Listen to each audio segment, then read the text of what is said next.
주식투자를 어떻게 할 줄도 모릅니다. 저희 집사람 예, 그렇고요. 예. 뭐 작전을 해서 뭐 다른 개미 투자자들에게 손실을 입힌 것처럼 막 말씀하시는데 아니면 말고 하는 식으로 이렇게 인신공격을 하는 것이고요. 주식을 매각한다고 이 후보자의 과거 잘못이 없어지는 것이 아닙니다.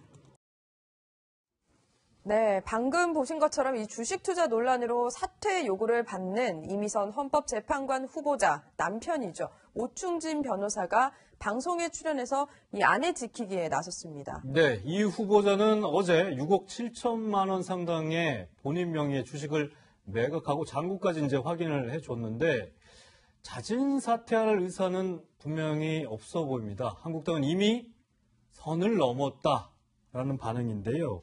최 교수님, 예. 뭐 어쨌든 주식까지 매각한 거 보면 물러서지 않고 나는 헌법재판관을 하겠다. 그런 이 것 후보자는 같아요. 그런 것 같아요. 네, 그런 것 같아요. 네. 또 남편이 나서 저렇게 적극적으로 그렇죠. 인터뷰를 하는 걸 보면 또 이제 뭐 임명되면은 남편은 주식도 팔겠다고 예, 이렇게 얘기하고 이런 걸 보면 아마 스스로 물러날 생각은 없는 것 같습니다. 네. 지금 상황으로 보면. 이제 근데 약간 이제 저는 개인적으로는 그렇게 생각해요. 이분들이 갖고 있었던 주식의 양이나 주식 거래하는 걸 보면 그건 국민의 공감대와 국민의 생각과는 동떨어졌다. 이건 분명해 보입니다. 그건 뭐 제가 뭐 국민의 한 사람으로서 느끼는 부분이기도 하고요. 네. 다만 이제 분위기가 이러면서 어제 이제 그렇게 막 나와서 인터뷰도 하고 그다음에 주식도 매도를 하고 이러면서 분위기가 약간 변화되는 모습을 보여주고 있는 거 분명해 보여요. 네. 아마 그 청와대나 아니면 그 임명을 했던 청와대나 또는 그 여당 쪽에서도 일정 부분 부정적인 의견이 있긴 합니다만 그럼에도 불구하고 지금 뭐 법적으로 법률적으로 문제는 없다. 뭐 윤리적으로 도덕적으로 뭐 국민들에게 비난을 받을 수 있는 부분이 있다 하더라도 그것이 법적인 하자가 없는 이상 뭐 헌법재판관으로서의 역할을 수행하는 데는 큰 무리가 없다는 생각. 또 자본주의사에서 주식을 거래하는 것이 크게 문제가 되느냐 하는 부분, 재산 증식의 방법으로 이용하는 것이 예. 아마 그런 생각을 갖고 있는 것 같고 또 하나는 이제 정치권의 분위기는 아마 그래서 약간 정의당도 이제 약간 태도를 좀 바꾼 부분이 있지 않습니까? 네. 그런 부분들 때문에 강하게 좀 임명을 강행하는 쪽으로 방향을 틀지 않았나 이렇게 분석을 할 수 있을 것 같습니다. 예. 위원님 보면 지금 제일 이제 문제가 되는 거는 뭐 주식을 했다 안 했다 이게 아니라 이제 본인들 돈으로 투자한 게 아니라 이른바 내부자 정보를 취득해서 그렇죠. 이제 불법 거래를 한 거냐 아니냐에 초점이 맞춰 있거든요. 그렇습니다. 저는 좀 이 모습을 보면서 과연 우리나라에 정말 헌법재판관 할 분이 이렇게 없는가라는 또 솔직히 생각 들어요. 정말 최고 재판부 아니겠습니까? 자, 그러면 우리나라에 3,000명의 지금 현직 판사들이 있고 수만 명의 지금 변호사들이 있는데 네. 과연 이분들 중에서 왜 이미선 후보자가 돼야 되는가라는 데 대한 저는 근본적인 의문이 있고 또 하나는 지금 주식을 다 팔았다고 이야기를 하잖아요. 이제 네. 본인 주식은 팔고 본인이 임명되고 난 다음에는 남편 주식도 팔겠다고 네. 이야기하지 네. 않습니까? 저는 이게 헌법재판관이 무슨 뭐 거래의 대상도 아니지 않습니까? 저는 우리 장관들이나 이런 공직자들이 보면 지명되고 난 다음에 세금도 내고 지명되고 난 다음에 집도 팔고 지명되고 난 다음에 주식도 팔고 근데 뭐 사실 잘못되고 뭐 명확히 의혹이 없으면 안 팔면 그렇죠. 아니, 그러니까 아닌가요? 본인들도 이야기하지 않습니까? 이게 무슨 불법적인 사항이 없다는 건데 왜 파는가인 거죠. 왜 지금 시점에서.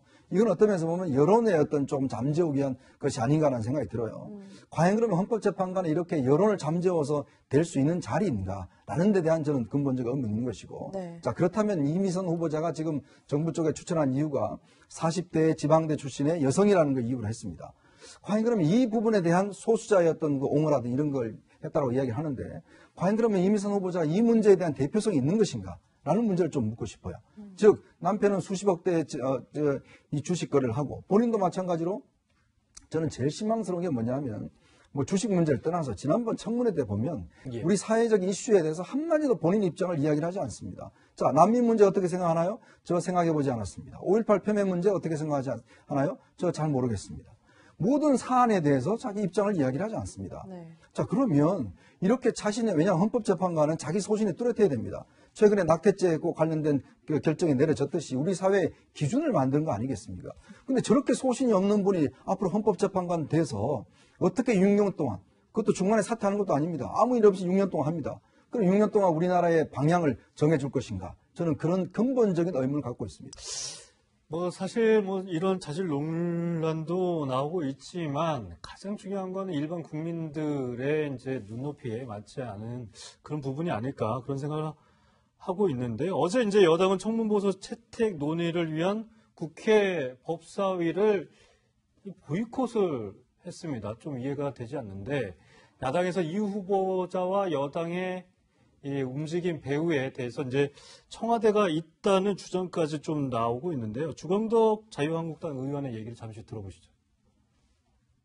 후보자 배우자가 이제 갑자기 페이스북을 개설하고 또 오늘 아침에 복수의 언론에 인터뷰를 하면서 변명으로 일관하는 모습을 보고 참 어쩌면 후보자의 배우자까지도 이렇게 국민 눈높이에 맞지 않는 그 회개한 변명과 청와대 그 김형현 법무비서관이 어제 오후에 후보자의 남편인 오충진 변호사한테 직접 전화를 해서 적극적으로 해명하라는 이야기를 했다라고 하고 그 부분에 대해서 확인이 직접 됐습니다. 네, 사실 뭐 청와대에서 이렇게 해라. 네. 그러니까 배우자한테 남편한테 오 변호사한테 방송도 출연하고 이렇게 해라.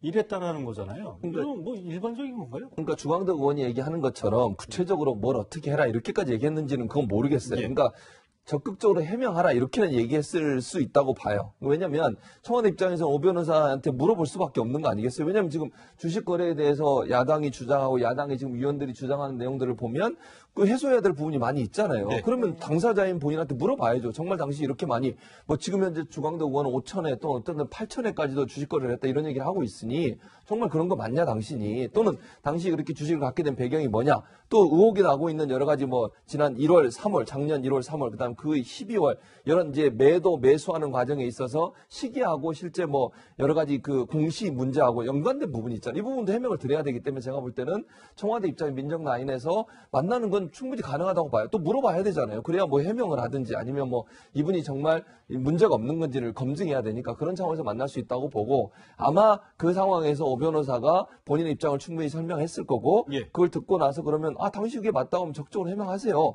라고 정도는 얘기했을 가능성이 있다는 생각이 들어요. 근데 뭐 만약에 청와대 그 인사들이 방송 스케줄도 잡아주고 예컨대 또는 뭐 어디 가서 어떤 얘기를 하세요. 이 정도까지 얘기했다면 그건 문제가 될 수 있지만 저는 그렇게까지 했다고 보진 않고 적극적으로 해명하세요라고 얘기했다고 하면 그러니까 본인의 입장을 적극적으로 얘기하는 것이 지금의 이 어려움. 왜냐하면 어제 사실 오 변호사가 그 얘기하고 나서 많이 좀 여론이 약간 변화된 부분이 있어요. 네. 제가 개인적으로 느끼는 겁니다. 이거는 뭐 증거는 없지만. 그렇다고 하면 이 해명이 일정 부분 국민들한테도 뭐 그 정도는 납득이 될 수 있는 부분도 있겠구나 하는 그런 부분이 있기 때문에 아마 오 변호사한테 해명을 열심히 하세요라고 얘기하지 않았을까 이런 생각은 듭니다. 근데 저는 이해되지 않는 게 어제 사실 이 청문 보고서 채택 논의를 하긴 이제 법사위를 했는데 오히려 야당이 아니라 여당이 보이콧을 했어요. 이건 왜 그러냐면 사실 어제 이렇게 합의가 돼요. 문영배 후보자도 같이 있잖아요. 네. 야당은 문영배 후보자만 채택을 하자고 그랬어요. 예. 그리고 여당은 그렇게 할 수는 없다. 이미선 후보자가 같이 가야 된다. 그래서 아마 두 개를 같이 올리는 것에 대해서 반대하니까 참석해봐야 그 두 사람을 같이 올리는 것에 대해서 할 수 없다고 판단해서 아마 그래서 일부러 그렇게 안 들어간 것 같아요. 물론 거기에 대해서는 너무 전략적인 뭐 그럴 수 있죠. 충분히. 그러니까 야당도 사실 야당이든 여당이든 전략적으로 본인들이 불리하다고 생각하면 안 들어가는 경우들이 있잖아요. 예. 뭐 야당도 마찬가지고 여당도 마찬가지인 것 같아요. 물론 이제 여당이니까 더 책임 있게 들어와야 된다 이렇게 얘기할 수는 있지만 여든 야든 본인들의 주장이 관철되지 않는다고 생각하면 회의 자체를 보이콧해서 청문보고 채택 자체를 무마시키는 그러니까 못하게 만드는 그런 이제 정치적 전략인데 그게 뭐 옳으냐 바르냐 하는 문제라면 국민들은 판단하는 문제라는 생각이 듭니다. 네. 결국에는 뭐 청와대에서 임명을 강행할 것 같은데요, 위원님. 보면은 결국에는 이제 한국당에서 말하기에는 조국을 살리기 위해서 이미선 후보를 지켰다라는 해석도 나오고 있거든요. 그렇습니다. 사실은 이제 이미선 후보자가 무리하다는 것은 여당에 있어도 다 잘 압니다. 네. 자, 그런 상황에서 왜 이렇게 임명을 강행할까? 그걸 분석을 해보면 사실은 지난번 내각 장관들 다 7명 중에 다 2명이 낙마를 했지 않습니까? 야당에서는 인사 책임론에 대해서 거세게 이야기를 했죠. 네. 그렇지만 결국 두 사람한테 책임을 지우지 않았어요. 자, 그런 상황에서 이미선 후보자까지 만약에 예를 들어서 낙마를 한다면 예. 저는 뭐 이건 완전히 불가피하다고 봅니다. 이건 조국 수석의 책임이 불가피하다는 것이고 사실 이렇게 주식 내용을 알고도 사실은 임명을 강행했다는 것 자체는 이거는 비난을 받을 수밖에 없는 거거든요. 근데 지금의 하는 행태들을 보면 사실 남편이 헌법재판관 후보자도 아닌 사람이 방송에 나오고 뭐 인터넷에 나오고 다 이제 지금 해명하는 모습들을 보면 결국은 이거는 사실 이미선 후보자를 지키는 것보다는 오히려 조국 후보를 지키기 위한 것이다. 결국은 조국 후보를 지키는 것은 문 대통령을 지키는 것이고 아마 그렇기 때문에 이제 모든 여권이 지금 총동원돼서 사실은 저는 이야기를 하고 있는 거라 보여요. 이런 와중에 조국 수석이 내년 총선 출마를 뭐 민주당에서 영입을 하겠다는 얘기도 나오네요. 그렇죠. 지금 뭐 부산 지역 의원들이 굉장히 위기감이 있으니까 예. 사실 조국 수석을 이제 영입하려는 것이고 또 하나는 조국 수석한테 조금 명예로운 퇴로를 또 뚫어주려는 그런 목적도 그런 있겠죠. 부분에서 사실상 이 이미선 뭐, 후보가 더 이상 경질이 물러설 수 없는 아니고 거죠. 그렇죠. 뭐 경질이 아니고 이제 왜냐하면 여권 입장에서는 조국 수석을 뭔가 그래도 앞으로 키우려고 한다면 경질의 인상을 줘서는 안 되거든요. 네. 그렇기 때문에 이제 영입 이야기를 하는 것인데 과연 그러면 조국 수석이 그동안 했는 것들을 얼마나 성과가 있었냐. 자, 헌법 개정, 공수처, 검경 수사권 독립, 자기가 맡은 일 중에서 하나 된 게 있습니까? 그리고 김태우 수사관 문제라든지 말썽만 일으킨 일이 많았어요. 자, 그러면 우리가 좀 냉정하게 평가를 해봐야 될 일이 아닌가 저는 그런 생각이 듭니다. 네, 알겠습니다. 여기서 이현정 위원, 최진봉 교수와는 인사를 나누도록 하겠습니다. 감사합니다. 감사합니다.